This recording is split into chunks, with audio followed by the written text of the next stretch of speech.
Olá pessoal, bom, tô voltando aí com os vídeos, né? Vamos ver se eu consigo dar um prosseguimento melhor agora. Não repare minha aparência não, tô com roupa de dormir, tô pronto a dormir já, então não repare em mim não. Bom, eu queria compartilhar hoje uma palavra que está lá no Evangelho escrito por Marcos, né? Capítulo de número 6, a partir do versículo 17, né? Que fala sobre a morte de um personagem muito importante, chamado João Batista. João Batista, só para você entender, ele foi aquele que precursor do Messias. Ele veio para preparar o caminho para a vinda de Jesus, para o ministério de Jesus, na verdade, né? Então ele é um personagem muito importante. Há muito que se falar sobre João Batista, muito mesmo, mas eu queria me ater a um fato hoje. Bom, capítulo 6 de Marcos, versículo 17 em diante, diz o seguinte: Pois Herodes havia mandado que soldados prendessem João, o amarrassem e colocassem na prisão, por causa de Herodias, mulher de Filipe, seu irmão, com a qual havia se casado. João dizia a Herodes: está errado viver com a mulher do seu irmão. Herodias o odiava e queria que João fosse morto, mas sem a aprovação de Herodes, ela não podia fazer.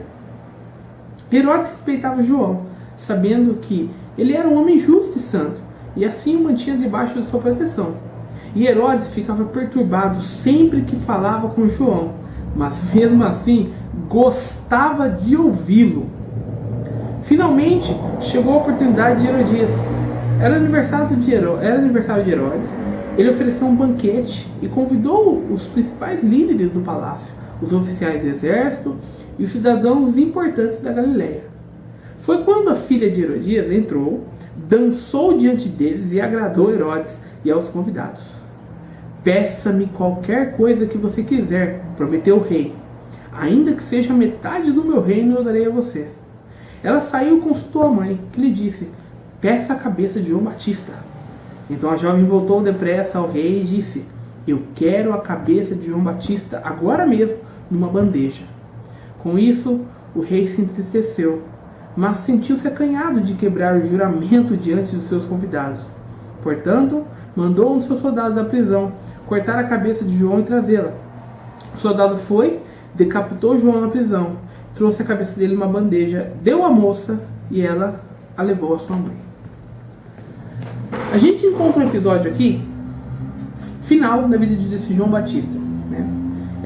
Ele foi preso exatamente por dizer a verdade, né? Herodes havia se casado com a esposa, com a mulher de seu irmão, né? Ele era o rei, então ele meio que foi arbitrário aí. Ela também, Herodias, não era mulher que se cheirava, mas enfim, flor que se cheirava. Mas João foi contra isso. E ele disse claramente que ele estava errado com isso. Em virtude disso, Herodes mandou prender João. Só que Herodes não queria matar João, porque João era justo, ele sabia disso, ele conhecia. E na verdade, Herodes até gostava de ouvir João, né? Tanto que diz aqui lá no versículo 20, né? Herodes ficava perturbado sempre que ouvia que falava com João, mas mesmo assim gostava de ouvi-lo. E por fim, né? Herodias, através de uma artimanha, né? De uma promessa que o rei fez para a filha dela, aproveitou a oportunidade para matar João, porque ela odiava João, por causa dele ser contra esse adultério, né? Nós vemos aqui nesse João uma característica muito importante, não somente nesse texto, mas assim que é relatado ao ministério dele. João era um cara que não estava muito preocupado com a popularidade dele, né? Ele sempre se colocava muito firme contra aquilo que ele achava errado. Ele tinha convicção naquilo que ele acreditava. E ele acreditava em Deus. Ele acreditava nos caminhos do Senhor. E acreditava nos caminhos de Jesus que viria, né? Com a mensagem do reino, que seria o Messias. Então, João era muito firme em sua postura, na sua crença. E muitas vezes essa característica falta para nós evangélicos de hoje, contemporâneos, né? Nós cremos em algo, né? Nós temos nossa fé, nós acreditamos que há um caminho certo a se andar e acreditamos que é coisa que Deus desaprova. E muitas vezes a gente se omite. A gente não consegue ter uma postura de João Batista, que é uma postura firme contra o que é errado. Bem que no começo, lá de Mateus capítulo 3, né, Ao momento ali que João está batizando as pessoas para o arrependimento dos seus pecados nas águas ali, e chegam os fariseus e os saduceus, né, que eram dois grupos religiosos muito importantes ali. Mas João sabia que eles eram grupos hipócritas, né, que não viviam aquilo que eles falavam. E assim que eles chegaram para ser batizados por ele, João diz o seguinte: raça de víboras, quem vos ensinou a fugir da ira vindoura? Né? Produzam frutos dignos de arrependimento. Então João não se intimidou, porque ele sabia que eles estavam ali, né, mas não com o coração. Então, eu vejo às vezes, né, algumas pessoas no meio evangélico que são famosas, né, sejam artistas, cantores, né, têm a oportunidade de dizer aquilo que é a vontade de Deus, que é a verdade de Deus, né, aquilo que crê, mas se omitem, né, acabam concordando, né, com o que é dito, muitas vezes errado, né. Não se diz, por exemplo, que Jesus é o único caminho entre o homem e Deus. Isso é uma coisa que é fato bíblico, a Bíblia diz isso. E então, quando alguém fala assim, não, todos os caminhos levam para Deus, isso não é verdade.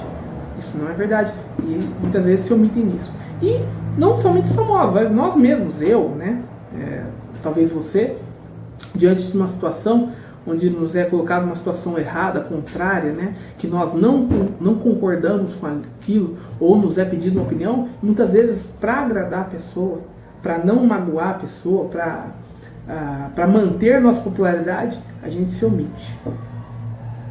Mas nós aprendemos com esse João, que mesmo com o risco de sua vida, né, ele perdeu a sua vida, né, ele manteve uma postura firme de verdade.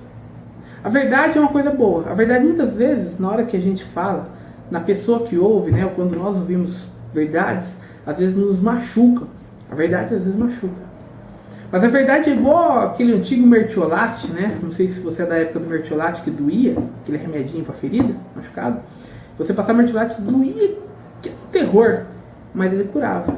Mas ele sarava. A verdade é desse jeito. A verdade às vezes vai doer para aquele que vai ouvir na hora.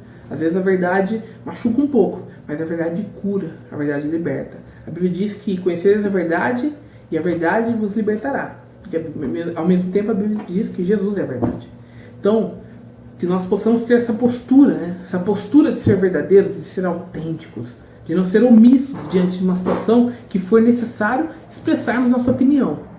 Porque a verdade, ela é um bem. Para finalizar, eu queria ler um versículo que está em Provérbios, né? É um livro com muita sabedoria dentro da Bíblia. Provérbios capítulo 27, versículo 6, que diz o seguinte: leais são as feridas feitas pelo amigo, mas os beijos do inimigo são enganosos. Então é melhor ouvir uma verdade de um amigo, né, que dói, do que às vezes passar a mão, né, receber um tapinha nas costas de uma pessoa inimiga e que vem nos agradar naquele momento, mas que é enganoso. Então fique com a verdade, escolha a verdade. Doa a você, doa a quem vai ouvir, né? E não se preocupe com a sua popularidade, tá? É mais importante ter popularidade com Deus do que com as demais pessoas. Se você tiver que escolher entre ter popularidade com alguém, escolha com Deus, né? Eu acho que esse é o nosso foco e esse tem que ser a nossa postura, né? Eu estou falando isso para aqueles que querem agradar a Deus, né? Aqueles que querem verdadeiramente servir a Deus com a verdade.